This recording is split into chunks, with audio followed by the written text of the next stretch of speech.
Hello student, आज की video UP board कक्षा 12 के बच्चों के लिए काफी इंपॉर्टेंट होने वाले हैं। और आज की इस वीडियो में आप ही लोग के कहने के अकॉर्डिंग यहाँ पे महत्वपूर्ण गद्यांश और यहाँ पे महत्वपूर्ण पद्यांश और इसको कैसे बोर्ड एग्जाम में आपको लिखना है, सबसे बेस्ट तरीका टॉपर बनना है ना, तो आज की इस वीडियो को पूरा देखिएगा।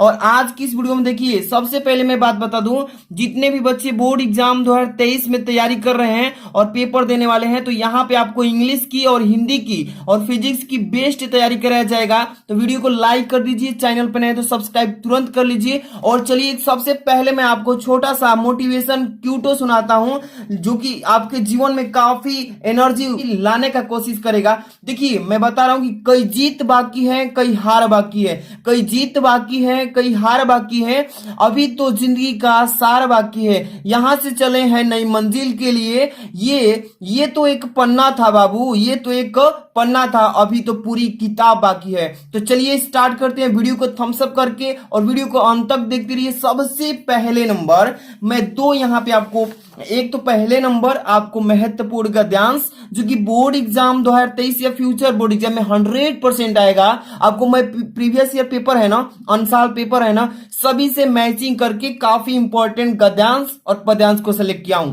तो आप बिना देरी के शुरू से अंत तक देखते रहिएगा। चलिए सबसे पहला जो आपका गद्यांश है ना, अब आपको बताएंगे कि बोर्ड एग्जाम में कैसे इसको हल करना है, कैसे लिखेंगे ताकि आपको एक भी नंबर ना कटे, 10 में 10 नंबर मिले इस पर। चलिए सबसे पहला आपका गद्यांश दिख रहा है ना, क्या लिखा गया है, ध्यान से पढ़िएगा कि जन का प्रवाह, ध्यान से पढ़िएगा, जन का प्रवाह अनंत होता है। कह रहा है कि जन का प्रवाह अनंत होता है, सहस्त्रों वर्षों से भूमि के साथ राष्ट्रीय जन ने तादात्म्य में प्राप्त किया है। जब तक सूर्य की रश्मियां नित्य प्रातः काल, यहां पे देखिए प्रातः रहेगा, प्रायः लिख दिया, सॉरी, प्रातः काल भुवन को अमृत से भर देती हैं, तब तक राष्ट्रीय जन का जीवन भी अमर है। ठीक है, इतिहास की अनेक उतार चढ़ाव पर करने के बाद भी राष्ट्रीय निवासी जन नई उठती लहरों से आगे, अब देखिए, आगे बढ़ने के लिए अजर अमर है। जन का संततवाही जीवन नदी के प्रवाह की तरह है, जिसमें कर्म और श्रम के द्वारा उत्थान के अनेकों घातों का निर्माण करना होता है। जैसे ही आपने इस गद्यांश को पढ़ा है, आपको तो मालूम चल गया होगा कि किस चैप्टर से ये गद्यांश लिया गया है और कौन है इस चैप्टर के राइटर। आपको सबसे पहले गद्यांश पहचान में आना चाहिए कि कौन से पार्ट से हैं, तभी आप आराम से पेपर में कर पाएंगे। तो मैं ट्रिक भी बताऊंगा कि कैसे आप पहचान सकते हैं। ठीक है, आपने गद्यांश पढ़ा ना, तो सबसे पहले आपको मालूम हो गया कि राष्ट्र का जो स्वरूप आपका चैप्टर है, उसके writer doctor Vasudev sir Agrawal ji, उन्हीं ने उस चैप्टर को लिखा है और उसी चैप्टर से इस गद्यांश को उठाया है, और ऐसा ही पेपर में सेम आएगा। ठीक है, और इसमें कितने क्वेश्चन पूछेगा देख लीजिए, 5 क्वेश्चन पूछेगा और 2-2 नंबर के प्रत्येक प्रश्न रहेंगे, यानी कि 10 नंबर। कितना इंपॉर्टेंट है आप समझ रहे हैं ना। तो देखिए सबसे पहला क्वेश्चन पूछेगा कि उपयुक्त, उपर्युक्त मतलब कि ऊपर जो दिया है उसी को बोलते हैं उपर्युक्त। उपर्युक्त गद्यांश के पाठ और लेखक का नाम लिखिए। ठीक है, तो मैं इसको 2 तरीके से बताऊंगा कि पाठ का नाम और लेखक का नाम दोनों को कैसे लिख सकते हैं, 2 तरीके से। ठीक है, इसके बाद रेखांकित अंश की व्याख्या। बहुत सारे बच्चों को समझ में नहीं आता कि रेखांकित अंश का मतलब क्या है। तो देखिए ये जो अंडरलाइन किया है ना रेड पेन से, यहां तक, यहां से लेकर यहां तक, इसका पूरा वाक्य का मतलब क्या है, इसका सही अर्थ क्या है, वही पूछा है। ठीक है ना। इसके बाद जन का प्रवाह, प्रवाह से तात्पर्य बताइए, जन का प्रवाह का मतलब क्या होता है, तात्पर्य का मतलब। और 4 नंबर, राष्ट्रीय जन ने किसके द्वारा, किसके साथ तादात्म्य में प्राप्त किया, ये बताइए। और राष्ट्रीय जन का जीवन भी कब तक अमर है। चलिए एक एक क्वेश्चन को सबसे बेस्ट तरीका से मैं बताता हूं, गद्यांश कैसे हल करते हैं। 1 नंबर, ध्यान से देखिएगा, अच्छे से एक एक चीज हम सिखाएंगे और अच्छे से समझ लेते हैं ना, तो बोर्ड एग्जाम में टॉपर से कोई नहीं रोक सकता है। सबसे पहले गद्यांश आप ये कर रहे हैं ना, तो चीजें सीखिए। ये गद्यांश आप बोर्ड एग्जाम में करिएगा तो संकेत जरूर डालिएगा। संकेत डालने का मतलब क्या है, जो एग्जामिनर है आपका कॉपी चेक करता है ना, वो समझ जाता है दो गद्यांश आता है, एक अथवा में एक मेन में। तो कोई भी जब करेंगे आप किसी एक को तो उसका संकेत डाल देंगे, शुरू में 2-3 वर्ड उठा के, बीच में डॉट डॉट करके और लास्ट में से 2-3 वर्ड, ताकि एग्जामिनर समझ जाए कि बच्चा जो है कौन सा गद्यांश क्या है, उसको ढूंढने में दिक्कत ना हो और आसानी से आपका कॉपी चेक करे, अच्छा नंबर दे। तो संकेत डाल देंगे ऐसे। संकेत में जैसे कि जन का प्रवाह लिखे है ना, जन का प्रवाह लिखे है ना, अच्छे से देखिए, शुरू में जन का प्रवाह लिखकर डॉट डॉट बीच में कर दिया हूं, लास्ट में से यहां से निर्माण करना होता है। जैसे देखिए यहां से लिखा हूं घातों का निर्माण करना होता है, तो वही डॉट डॉट बीच में करके अघातों का निर्माण करना होता है। इस तरीके से लिख देंगे। आपको समझ में आ रहा है ना। अब देखिए दो तरीका से इस पहला प्रश्न का उत्तर देंगे। उपर्युक्त गद्यांश की पाठ और लेखक का नाम, ठीक है। पहला देखिए, ध्यान समझिएगा। पहला इसमें क्या लिखे हम, पहला का उत्तर कि प्रस्तुत गद्यावरण हमारी पाठ्य पुस्तक के गद्य भाग में, ध्यान समझिए कि प्रस्तुत गद्यावरण जो दिया गया गद्यांश है उसी से करेंगे। प्रस्तुत गद्यावरण हमारी पाठ्य पुस्तक के गद्य भाग में संकलित एवं भारतीय संस्कृत के अध्येता डॉक्टर वासुदेव शरण अग्रवाल द्वारा लिखित राष्ट्र का स्वरूप शीर्षक निबंध से अवतरित है। अब देखिए गद्यांश का जो ये आप लिखे है ना, इसको इस तरीके से पहला का उत्तर दे सकते हैं, ठीक है। इसमें जो मेन चीज है ना, ब्लैक पेन से आपको लिखना है। देखिए जैसे गद्य भाग में ब्लैक पेन से। अब देखिए इसके बाद इसके राइटर कौन है, वासुदेव शरण अग्रवाल जी हैं। इसको कौन से पार्ट से लिया गया है, राष्ट्र का स्वरूप। इसको ब्लैक पेन से आप लिखिएगा, ठीक है। इसी तरीके से लिखेंगे, एक भी नंबर नहीं कटेगा। और दूसरा नंबर देखिए, इसका उत्तर इस तरीके से भी दे सकते हैं, जैसे कि यहां पे मैं बता रहा हूं, अथवा में ऐसे भी लिख सकते हैं। पाठ का नाम तो राष्ट्र का स्वरूप हो जाएगा, उसी पाठ से लिया गया है। लेखक का नाम डॉक्टर वासुदेव शरण अग्रवाल। तो जो भी आपको आए ना, ये लिख सकते हैं या ये, तो आप कहेंगे तो मैं तो यही लिखूंगा क्योंकि 2 लाइन में हो जाएगा शॉर्टकट में। तो जो आपको आए ना वो लिख सकते हैं, 2 नंबर इस पर फिक्स है, ठीक है। इसके बाद अगला क्वेश्चन इसमें क्या पूछा था, देखिए रेखांकित अंश की व्याख्या। चलिए पढ़ लेते हैं, तो अभी तो समझ में आएगा। जब तक सूर्य की रश्मियां नित्य प्रातः है काल भुवन को अमृत से भर देती हैं, तब तक राष्ट्रीय जन का जीवन भी अमर है। इसका मतलब अंडरलाइन का भाव क्या है, सही सही अर्थ, इसी को बताना है। तो हेडिंग लगाएंगे दूसरा नंबर, ध्यान से देखिए, एक एक चीज इंपॉर्टेंट है। दूसरा नंबर रेखांकित अंश की व्याख्या, ऐसे हेडिंग डाल लेंगे, ठीक है। आपको हेडिंग डालकर ही लिखना है पेपर में। 2 नंबर ऐसे डालेंगे, रेखांकित अंश की व्याख्या ऐसे डालेंगे, ठीक है। अब देखिए लेखक कहता है, लेखक जो है वही ना इसको लिखा है, वही अपने भाव में बताना चाहता है कि लेखक कहता है कि जब तक धरती पर सूर्य की रश्मियां मतलब होता है किरणें, सूर्य की रश्मियां यानी कि सूर्य की किरणें।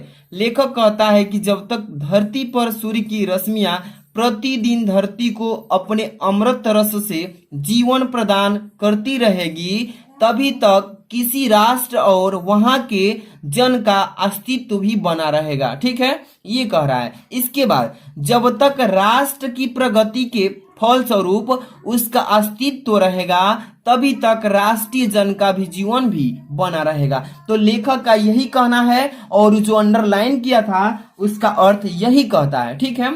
अगला क्वेश्चन देखेंगे और ऐसे ही लिखेंगे ना तो एक भी नंबर नहीं कटेगा, आपका टोटल का टोटल फिक्स नंबर मिलेगा। अगला क्वेश्चन इसमें 3 नंबर कह क्या, इसमें पढ़िएगा ध्यान से कि जन का प्रवाह से तात्पर्य, यानी कि जन का प्रवाह का मतलब क्या होता है, ये बताइए। चलिए ध्यान से देखिएगा, एक एक क्वेश्चन आप सबके लिए मैं तैयार किया हूं, इतने हार्ड वर्क के साथ एंड स्मार्ट वर्क के साथ। आप लोग के लिए थम्स अप तो बनता है, यानी कि लाइक कर दीजिएगा। और इसका पीडीएफ तो मैं प्रोवाइड करूंगा ही, लास्ट में बताऊंगा कैसे आप आसानी से लेंगे इसको। जन का प्रवाह का अर्थ क्या होता है, तो यहाँ पे जन का प्रवाह लिख लीजिए। जन का प्रवाह का तात्पर्य यह है कि जन का प्रवाह अनंतहीन यानी अंतहीन होता है, मतलब ये कभी समाप्त ही नहीं, अंतहीन है।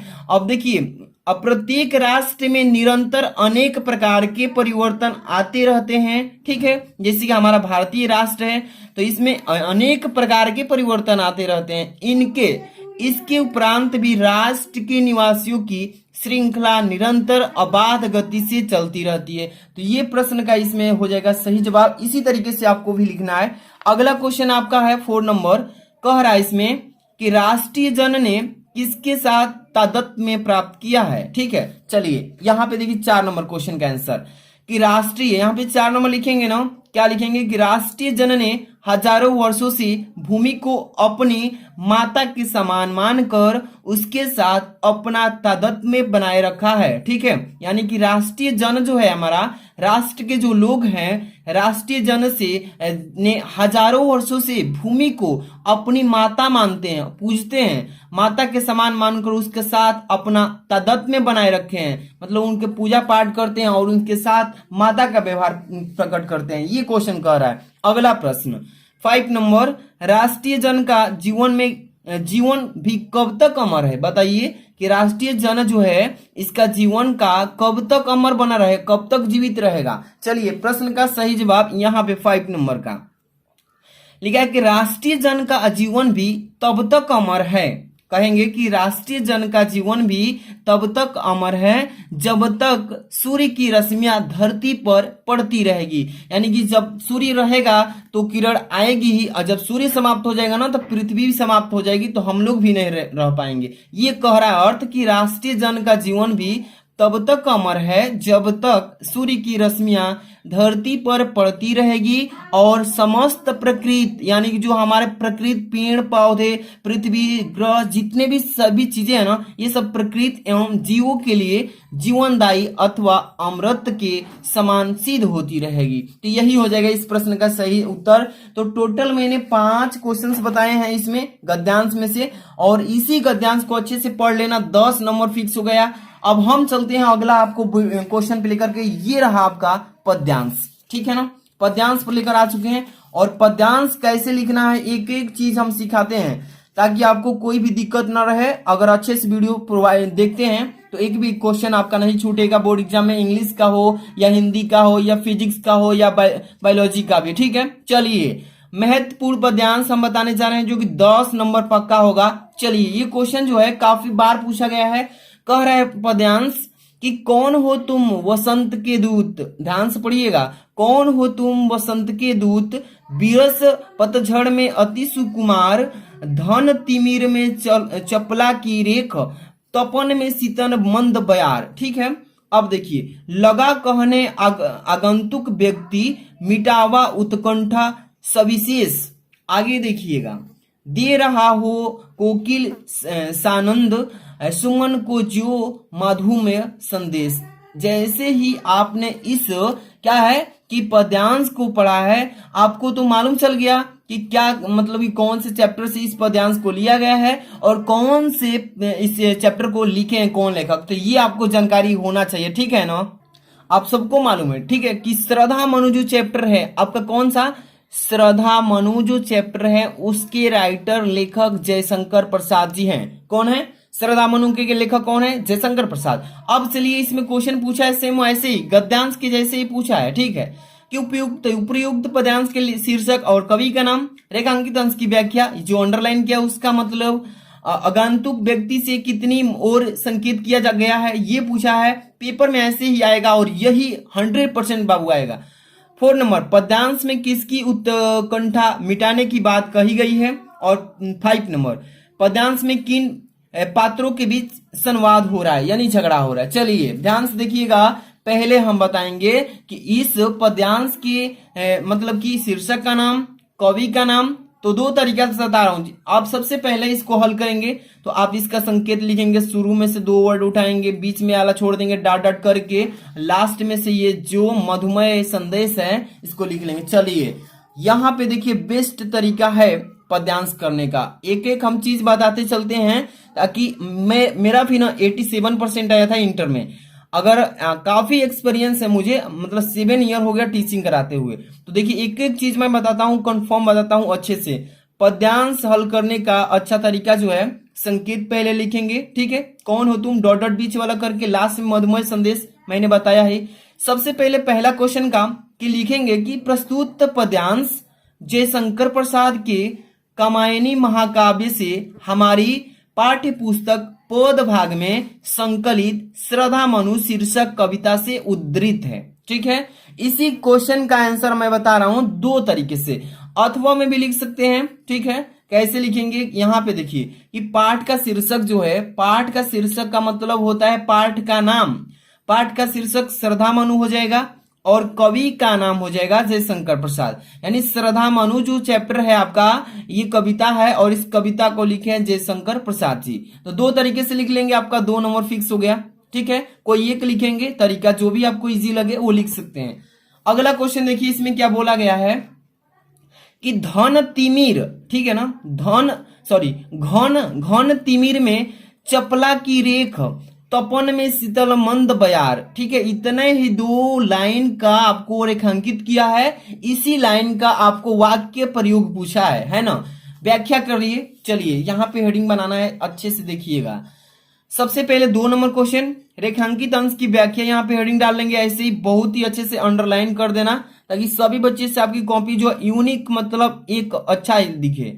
चलिए लिखेंगे कि मनु श्रद्धा से उसका परिचय जानते हेतु प्रश्न करते हुए कहते हैं कि मेरे इस अत्यंत निराशापूर्ण और अंधकारपूर्ण जीवन में बादलों के बीच बिजली की रेखा के समान और वेदना एवं व्यथा से तप्त मेरे जीवन में शीतल और मंद गति से चलने वाली पवन के समान कौन हो।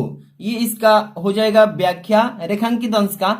अब एक चीज आपको ये भी सीखना है, जैसे कि रेखांकित अंश की व्याख्या डाले हैं, इसमें मनु श्रद्धा से उसका परिचय जानते हुए, तो ये जानते हुए जो है ना, यहां से नहीं लिखेंगे, यहां से लिखेंगे तो यही गलती हो जाएगा, खराब लगेगा और आपका नंबर थोड़ा कट भी सकता है। तो इसलिए मैं कहता हूं कि साफ साफ जैसे सिखा रहा हूं वैसे लिखिएगा। इतना लिखेंगे, फिर यहां से नहीं लिखेंगे, ये वाली छोड़ेंगे लाइन, यहां से लिखेंगे, तब कंप्लीट हो जाएगा तो यहां से स्टार्ट करेंगे। ठीक है ना। चलिए अगला क्वेश्चन देखिए, 3rd नंबर क्या बोला इसमें, देखिए आगंतुक व्यक्ति से किसकी ओर संकेत किया गया है, बताइए, ये पूछा है इस काव्यांश में। तो यहाँ पे उत्तर देखिए इसका 3रा नंबर, ध्यान से पढ़िएगा एक एक क्वेश्चन को, कि आगंतुक व्यक्ति शब्दों के माध्यम से मनु की ओर संकेत किया गया है। आगंतुक व्यक्ति जो है शब्दों के माध्यम से कहना चाहता है किसकी ओर, मनु की संकेत किया है, मनु की ओर संकेत करता है। ठीक है, अगला प्रश्न 4 नंबर देखिएगा, क्या लिखा है इसमें कि पद्यांश में किसकी उत्कंठा मिटाने की बात कही गई है। इस पद्यांश में किसकी उत्कंठा को मिटाने की बात कही जाती है। चलिए 4 नंबर क्वेश्चन का आंसर यहाँ पे आपको सिखा रहे हैं, ध्यान से देखिएगा। लिखा है इसमें 4 नंबर का आंसर, देखिए ऊपर है टॉप में, कि पद्यांश में श्रद्धा के द्वारा, पद्यांश जो है उस पद्यांश में श्रद्धा के द्वारा मनु की उत्कंठा मिटाने की बात कही गई है। ठीक है, आप एक एक प्रश्नों का उत्तर अच्छे से तैयार करके रखिएगा। चलिए अगला क्वेश्चन है आपका लास्ट वाला 5 नंबर, कि पद्यांश में किन पात्रों के बीच संवाद हो रहा है। अब देखिए इसका अगर पीडीएफ चाहिए ना, दोनों पद्यांश का, गद्यांश पद्यांश का पीडीएफ, तो टेलीग्राम का वीडियो में लिंक है, टेलीग्राम लिखा होगा, लिंक लिखा होगा, ब्लू का एक लिंक होगा, उस पर जैसे ही क्लिक करेंगे ना तो टेलीग्राम में चले जाएंगे। टेलीग्राम डाउनलोड कर लीजिएगा, वहां पे पीडीएफ भी सेंड किया जा रहा है। ठीक है, चलिए इस प्रश्न का उत्तर देखिए, पद्यांश में किन पात्रों के बीच संवाद हो रहा है। तो देखिए यहाँ पे कि इस पद्यांश में मनु और श्रद्धा के बीच संवाद हो रहा है। ठीक है, तो ये क्वेश्चन जो मैं बताया हूं आज की इस वीडियो में, दोनों अच्छे से रिवाइज कर लीजिएगा, क्योंकि इसी में से बोर्ड एग्जाम में आपको आने वाला है, तो अच्छे से तैयार कर लीजिए। वीडियो को लाइक नहीं किए तो लाइक कर लेना, चैनल को तुरंत सब्सक्राइब कर लीजिए, ऐसे ही डेली इंपॉर्टेंट क्वेश्चन मिलता है, ऑल नोटिफिकेशन क्लिक कर लेना ताकि आपको डेली सबसे पहले वीडियो मिले। मिलते हैं नेक्स्ट वीडियो में, थैंक्स फॉर वॉचिंग।